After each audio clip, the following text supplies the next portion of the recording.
Hey, salut les amis, ici Tantani24, donc nouveau sujet, on part dans le Morbihan cette fois-ci, à Sainte-Barbe du Faway, ou Fouay, ouais, l'ex-voto d'un gentilhomme. Donc c'est parti.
Ben, on va faire au plus simple et au plus direct.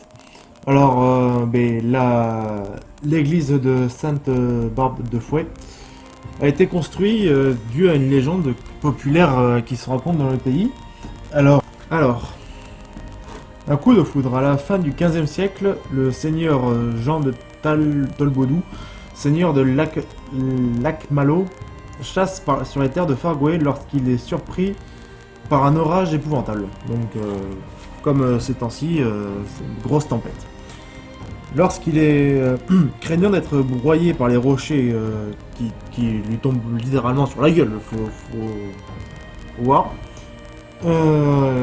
qui se détache autour de lui, il invoque la Sainte Barbe, je connais pas cette sainte, désolé, comme on le fait traditionnellement pour échapper au feu, à la foudre ou à une mort violente, il lui promet d'ériger un oratoire, donc un oratoire, une église, une chapelle, enfin bref. S'il est épargné, l'orage s'arrête aussitôt. Magie, magie. Tenant sa parole, il élève donc un sanctuaire sur le lieu même où son vœu a été exaucé.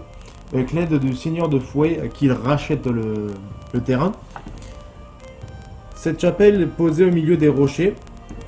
Tailani. Selon une cantique locale, il sera rendu accessible à l'aube du 18e siècle par un escalier monumental à balustre. Donc, je vous parlerai un peu après de l'architecture de l'édifice. De nouveaux édifices complètent alors l'ensemble, un abri pour la cloche des pèlerins qui sonne le jour du pardon, un ossuaire encastré dans la roche et un oratoire dédié à notre archange Saint-Michel, et une fontaine de dévotion. Comme c'est bizarre. Je sais pas ce que vous avez, vous les Bretons et vos fontaines, mais ça va un peu vite. À chaque fois qu'on va dans une. Comment dire? À chaque fois qu'on va dans une région, et ben à chaque fois on trouve une fontaine à côté d'une église. Je sais pas ce que vous avez avec l'eau. Donc voilà, alors maintenant on va passer côté architecture.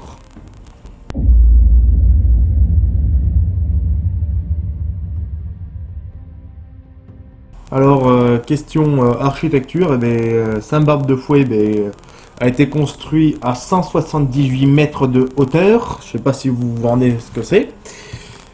Alors, émergeant des collines boisées d'être Faou en breton dans le nom de Fouet, la chapelle en granit surplombe le cours de l'Ailé d'une centaine de mètres. C'est un édifice gothique, oui, comme la cathédrale de Notre-Dame qui a flambé, oui. Flamboyant même. Voûté sur croisée d'ogives, donc je vous ferai voir quelques images à l'intérieur. Une rareté à l'époque en Bretagne, réduit cependant à un chœur et à un transept en raison de l'exiguïté de la plateforme d'assises. Sa tourelle à 3 baies étroite touche presque le rocher. Elle évoque tout entière l'un des attributs de Sainte Barbe, jeune païenne convertie au christianisme, enfermée par son père dans une tour où elle perça une troisième fenêtre pour honorer la Trinité. Sainte Barbe est morte en martyr tandis que son père fut frappé par la foudre. Couillon. Donc voilà.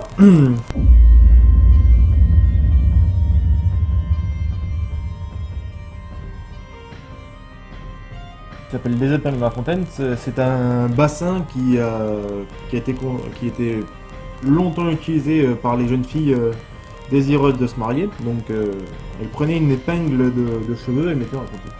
Se souvenant sans doute que Sainte Barbe avait été convoitée par de nombreux prétendants, alors elle allait y jeter des épingles. Si l'épingle flottait, elles étaient assurées de trouver un mari dans l'année. Et pas dans le mois, c'est dans l'année, carrément. Aujourd'hui, la fontaine est constellée de pièces de monnaie et on sonne la cloche à toute heure pour conjurer le mauvais sort. Gageons, encore un saint, que je connais pas, que Sainte Barbe en personne a fait par personne. Alors, elle est la patronne des artificiers et des pompiers, et elle aime le bruit et entendre les prières. Ça, après.